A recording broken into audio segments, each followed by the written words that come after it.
पर बाबा साहब विकास तो हो रहा है ना, दुनिया में हमारे देश का नाम हो रहा है। कैसा विकास? ऑक्सफैम की रिपोर्ट कहती है भारत की 40% संपत्ति सिर्फ 1% अमीरों के पास में है। क्या यही है आर्थिक न्याय जो मैंने प्रस्तावना में लिखा था? जब गरीब अस्पताल की चौखट पर दम तोड़ दे और अमीर पैसों के दम पर कानून बदलवा ले तो समझ लेना उस दिन संविधान के एक पन्ने की हत्या हुई है। लेकिन लोग कहते हैं संविधान में विदेशी सोच है, यह तरक्की के बीच आ रहा है। विदेशी सोच? समानता, स्वतंत्रता और बंधुत्व, लिबर्टी, इक्वलिटी और फ्रेटर्निटी क्या विदेशी हैं? बच्चे, यह किताब तुम्हें बोलने की आजादी देती है। आज तुम सरकार, सिस्टम, यहां तक कि मुझे भी गाली दे सकते हो। यह हक तुम्हें इसी किताब ने दिया है। जिस दिन इस किताब की अहमियत खत्म हो गई उस दिन तुम्हारी आवाज सिर्फ एक चीख बनकर रह जाएगी। पर आजकल सवाल पूछने और अधिकारों की बात करने पर तो देशद्रोही बोल दिया जाता है। यही तो दुर्भाग्य है।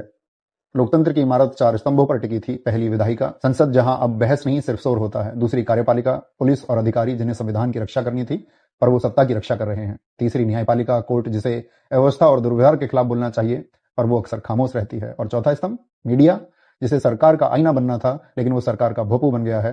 इस देश का मीडिया इस कदर चाटुकार बन गया है कि उसने मानवता को शर्मसार कर दिया है। बच्चे, मेरी बात याद रखना, भक्ति धर्म में मोक्ष का मार्ग हो सकती है लेकिन राजनीति में भक्ति तानाशाही का मार्ग है। बाबा साहब, आज मेरा भ्रम टूट गया।